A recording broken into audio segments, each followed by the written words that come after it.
Are you a business owner or employee who needs to network but is terrified of walking into a room full of people you don't know? Are you afraid of being left out of conversations or being awkward in the conversations you do have?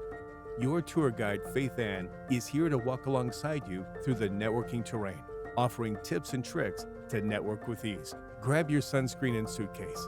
Faithann is ready. Are you? Welcome to this episode of the Networkers Tour Guide podcast. This is the podcast where you can get your networking questions answered one episode at a time. And we're in the middle of our Realtor-Ready series, and I have two wonderful ladies with me that I have met and gotten to know through networking, and I'll tell you who they are, and then they can each tell you a little bit about who they serve in the real estate industry and overall. Candace with Candace Cunningham Insurance Agency. Candace, thank you for saying yes to coming on the podcast. Thank you for asking and having me. Who do you serve? I serve Oklahoma homeowners, and usually that goes into auto insurance, life insurance. But I am licensed in Oklahoma, Arkansas, Indiana, Illinois, and Nebraska. And so I serve people that are interested in learning about their coverage, having an agent to be their advocate and be by their side when the worst thing happens. And I've known Candace for a while, and she is also in a BNI group, which stands for Business Network International. And Candace, I love your 60-second presentations. You bring a lot of energy to them and a lot of like homeowner woes or things that you've noticed that people do wrong. And it's very informative. So, Thank you. That's my goal. and then I also have Jerica Pound with Jerica Pound Realty. Jerica, thank you so much for coming on the podcast. Well, thank you for having me. It's an honor. And who do you help here in the Oklahoma City metro? So we serve the Oklahoma City Metro.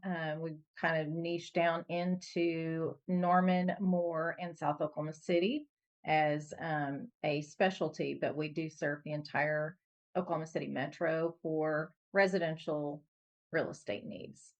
For both buyers and sellers? Correct. Yes. And you have a very unique program. Is it 76 sold? That's not right. 72 Sold is a program that we have learned a lot about and have used.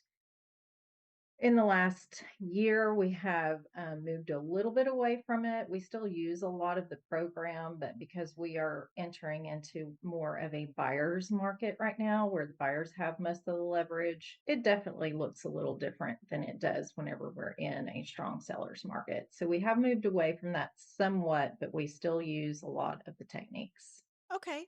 So, what I want to do now is really talk about the relationship that Jerica and Candace have built with each other. And like with the other episodes where I've had a realtor on, I asked the realtor, who would you like to come on with you as a referral partner? And Jerica invited Candace, and that already tells me a lot about the relationship because she could have anyone she wanted, and she chose Candace. So there is a trust there. And let me just ask, you're both in the same BNI chapter. Who joined first? I was in the chapter originally, and then Jerica joined. I think I was in the chapter for a year or two already. Probably something like that. And I think I'll ask Candace first. What did Jerica do or say to let you know that you were ready to trust your referrals with her? Jerica is just open and honest. And then it also helped our relationship because Jerica has an insurance background, and our mindset and our thought processes and our beliefs in the insurance industry are very similar. So she understands the importance of proper coverage, knowing what your coverage is going to do or not going to do. She understands, value added, and that it's not always just about buying the cheapest policy you can find and getting to the closing table. She's very upfront and honest with her clients about it. So once I got to know her more and we got to dive into all of that, she was obviously a natural fit to be a great referral partner for me, because when she hands a referral over to me, they're already prepared. They already have an expectation of how important their homeowner's insurance policy is going to be to them in the future. Well, it's something you said really caught my eye or caught my ear. You said they're already prepared. And I think there's work that goes into educating Jerica because she's already setting them up a little bit. And I think that's an important um, component of a referral relationship is the education that goes back and forth that when the referral comes to you, they already know kind of more about you than the person off the street would know. Absolutely. So, how have you educated Jerica? I know B&I probably plays a big part of that weekly 60-second presentation, but are there other things that you did or still do that help Jerica when she's bringing people to you? Like you mentioned, they're already kind of understanding that you are about providing what they need, not just the cheapest option. So, I mean, we have a lot of intentional one-to-ones. Obviously, the weekly meeting helps a lot. So, when we do pass each other referrals, we prep our referral for the other person. But also, as soon as we pass that referral, we call each other and we explain to them, what the history is or what I know about the client that I'm sending to her or vice versa. Just to give those little, to make it a warmer phone call when they do call you or if you are calling them. So I think that makes it special in and of itself because we don't let each other go into things blindly. And so it just helps us with that person that we were referring, and then it just strengthens our relationship because it's more times we're talking to each other and explaining why maybe it didn't work out or why this was a really great one or what some of the challenges were so we can kind of talk shop about it. And during all those conversations we're always learning something. That's such a great answer. It's preparing, so calling ahead and saying, "Hey, I'm sending you Joe. This is what I know about him. This is where I think he's at." And then following up with how did it go? It's so important to do that. To get the full picture of every referral experience. Absolutely. So, Jericho, what made you what did Candace do or say that let you know that you were ready to trust her with your referrals? So we had a little sit down before I ever even joined BNI. And I mean, I have a really strong background. Like she said, I've been in insurance before. So I have strong opinions about it. We both do. Yeah. And so that was a strong relationship that I already had. And so I just let her know right away. I was like, this is how I view an insurance situation. It's a little bit different than most agents. A lot of agents are just looking, they don't understand the differences. And so they are just looking for the cheapest thing. And I really want to make sure that the client knows that they're getting number one, that they are covered because the last thing that I want is after closing, they have some sort of loss. And now they're calling me saying, "Hey, you referred me to this person and there's no coverage here," or "I didn't understand," or anything like that. I never want that to come back on me. Plus, I want them to be taken care of. If there's a loss, I want it to be covered, or at least they understood what their risk was.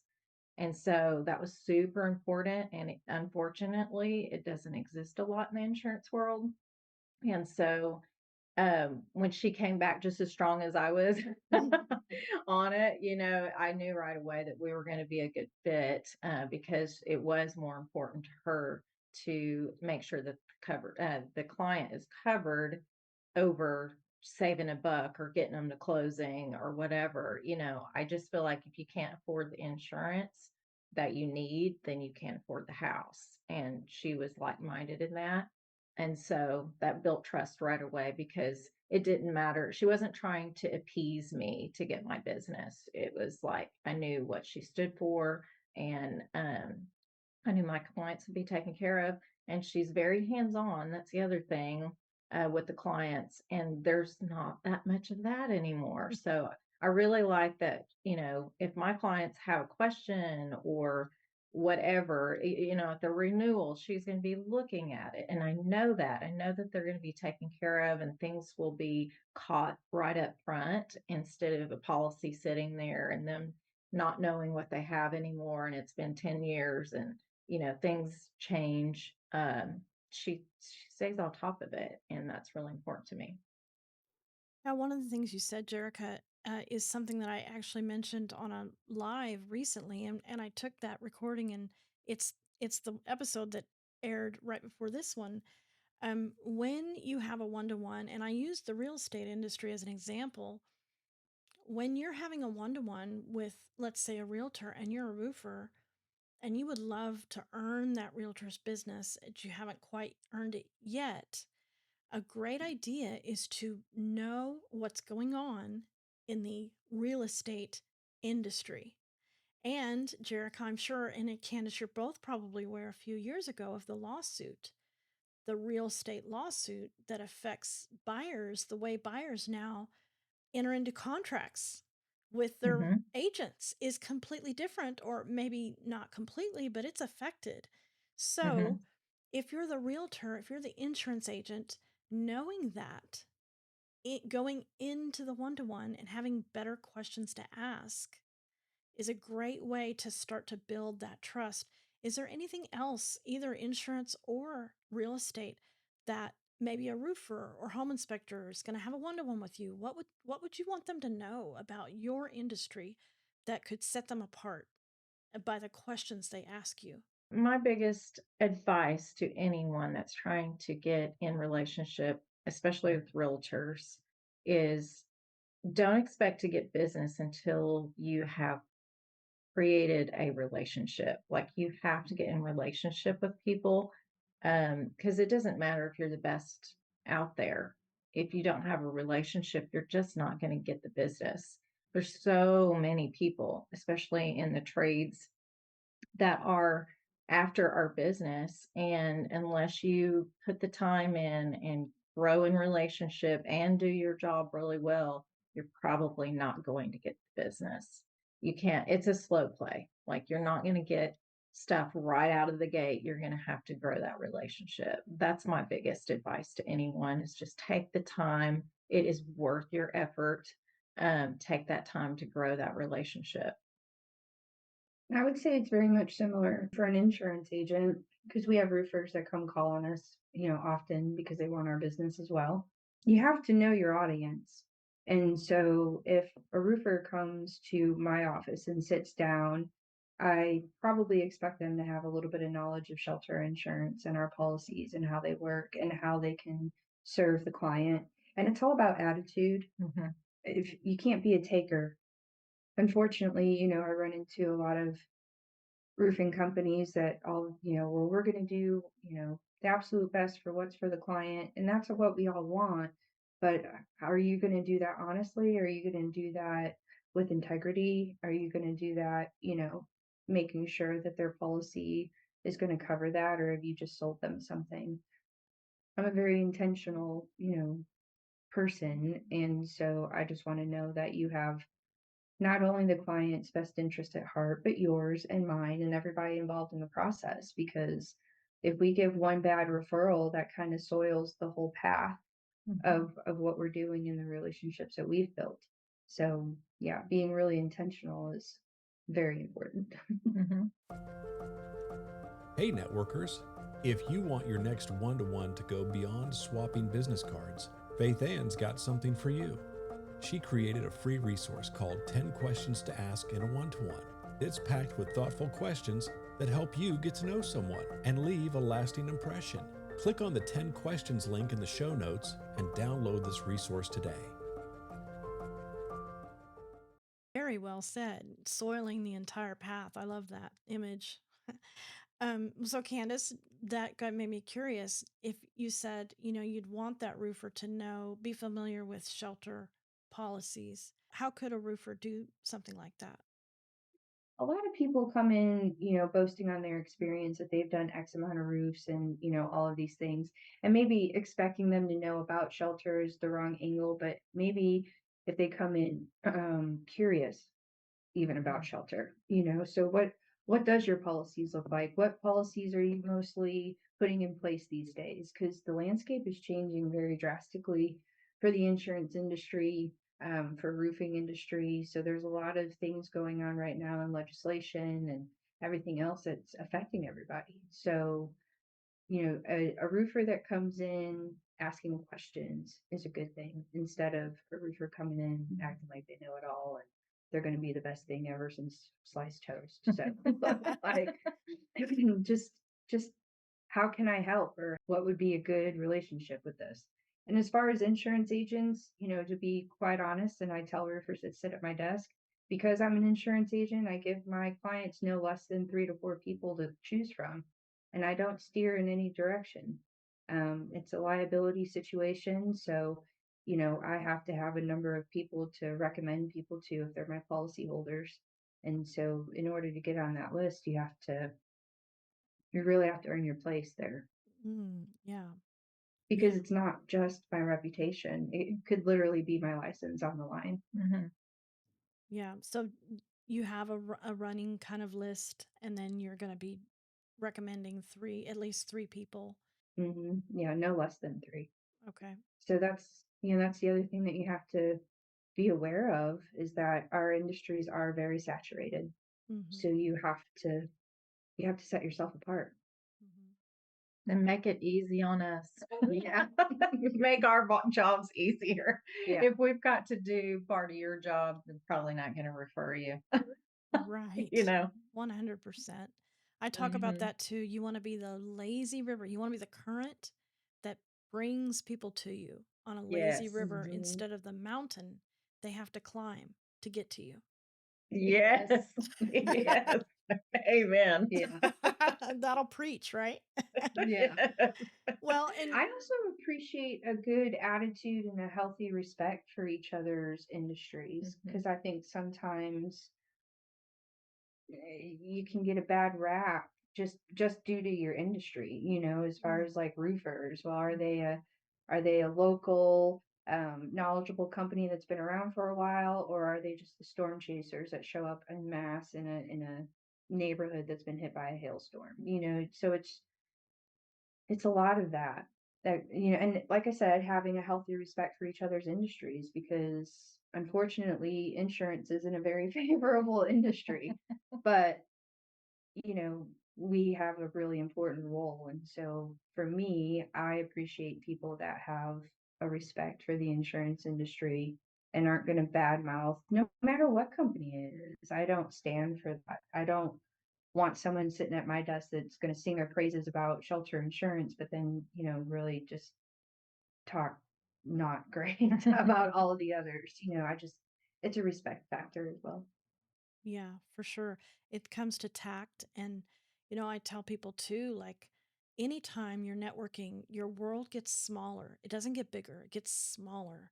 And so if you've just had a terrible experience with a roofer and you're going to a networking meeting, be careful about just blasting that, because their brother could be sitting right next to you and Yeah. want to use you, but now you have cut off any future relationship because you're complaining openly. Now, I'm not saying you don't warn people like, oh, I would look twice before I'd use XYZ, but I'm talking about in an open, just willy nilly blasting the restaurant that you just came from, and the owner's daughter's across the room and hears. You just have to be so careful when you Well, like you network. said, tact is the proper word, I feel like, for that one. And Yeah. communication. If you have a bad experience with somebody, a referral partner especially, go to that person and communicate that. We're all human. We all have bad days, and you set those expectations with your referral partner so that they can fix whatever the issue is. Mm-hmm.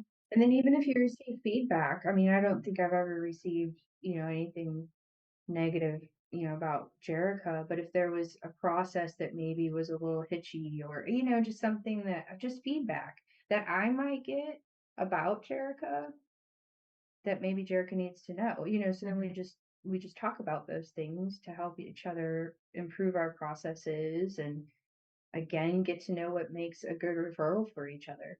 Mhm. Right. Well, I remember early on, Jerica, you let us come and clean the windows at our home for it was one of your referrals, and it wasn't really going the way we thought it was going to go. And I remember just sending you a text saying, "Hey, Jerica, this is what's going on. We're trying our best. A little bit of probably some expectations that weren't aligned, but it was because of our relationship that I knew I had to reach out. Because I Mhm. don't want. I mean, if the client comes to you and says, "Man, don't ever send me those people again," I want you to." At least know our side of it and that we're trying and that we really hate when things go south because our goal is to wow, surprise and delight too, as all of us Mhm. are. Mhm. So yeah, communication, and you mentioned the one-to-ones, Candace, and this will probably I've got a couple more wrap-up questions, but I'm curious about this. I think I probably know what you'll say, but I'm curious. After several one-to-ones, what is it that makes the continued one-to-ones so worth it? And I know they are. I know you guys still have regular one-to-ones, and someone might say, "Well, golly, you what else is there to talk about?" So tell us why this continual one-to-one exercise is important. Because things change every day and all day. And one week, I might need this, but the next month I need this, or what worked out really, really well last year is no longer a good fit.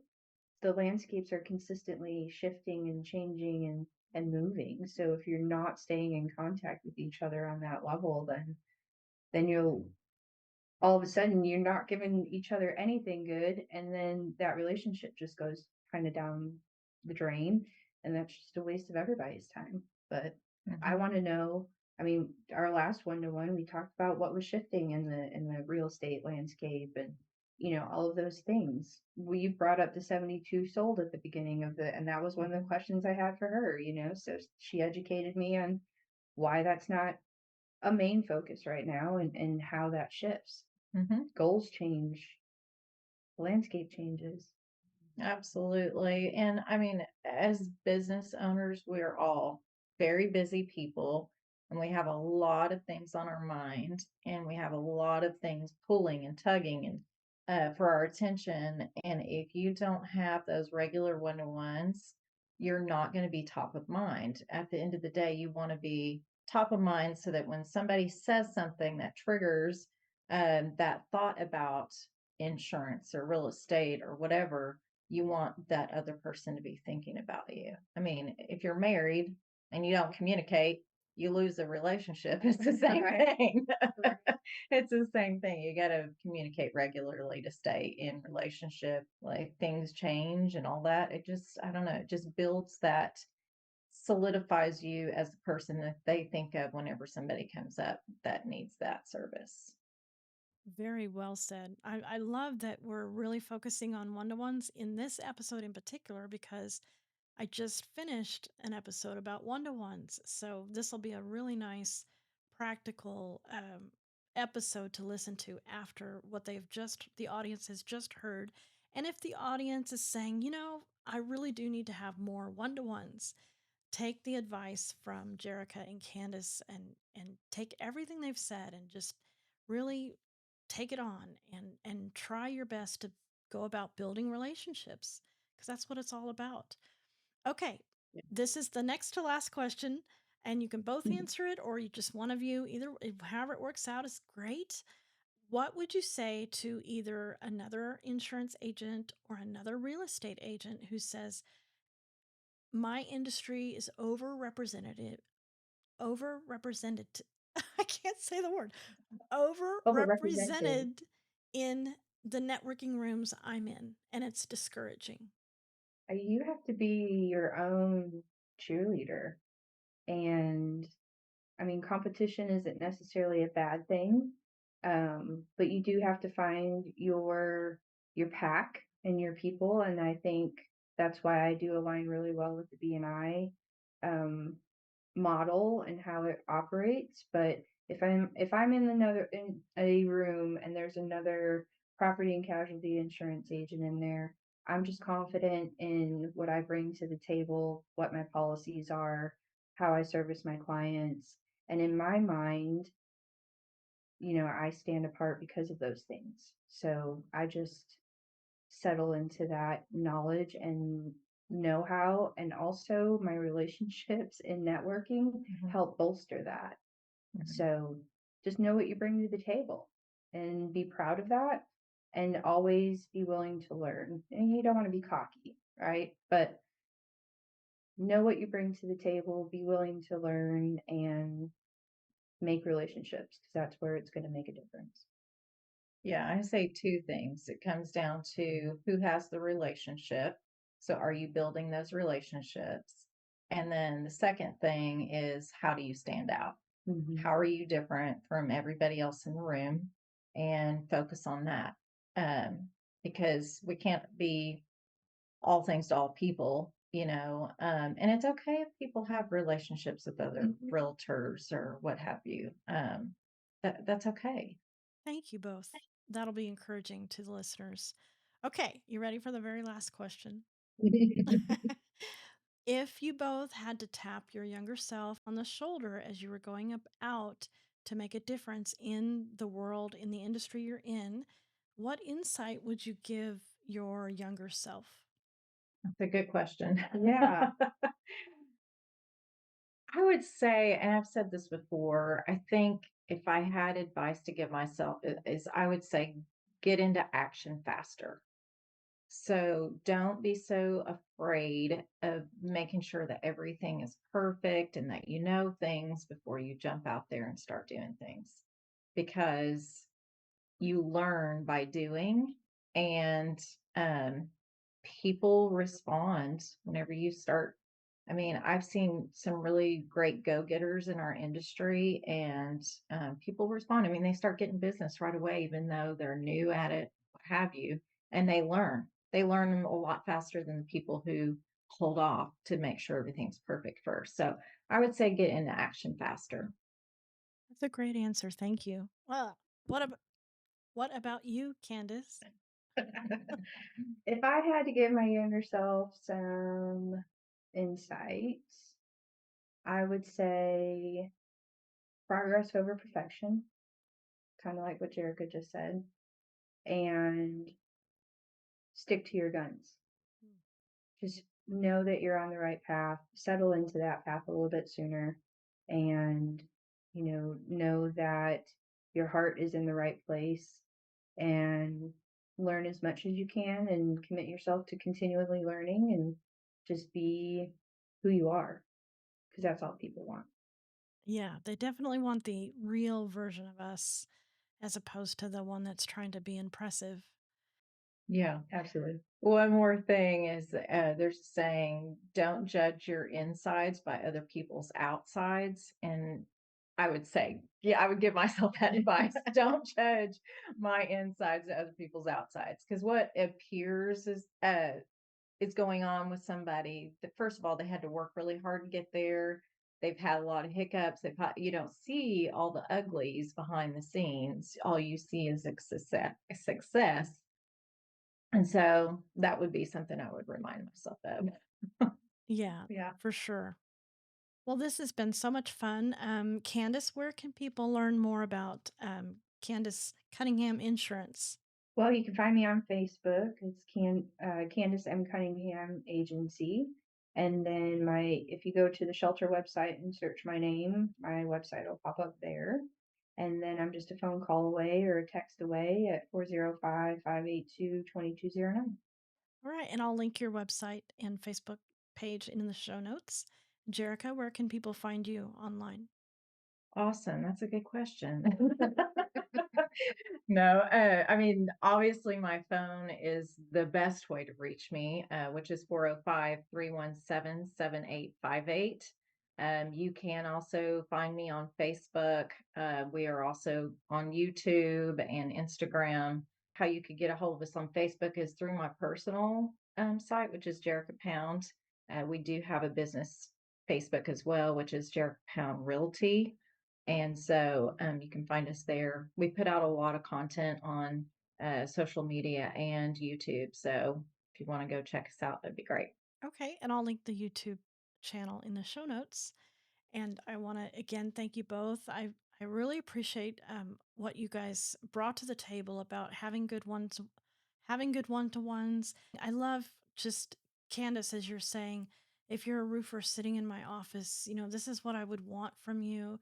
And Jerica telling the stories of what was it that made you trust Candace. I think it's going to be helpful, and I appreciate your insights. Thank you both very much. Thanks for having us. Thanks for having us, Faithann. You're welcome. You've been listening to the Networkers Tour Guide podcast with Faithann Basore. Share this episode with a friend and be sure to come back next week for more networking tips and tricks from the Networkers Tour Guide.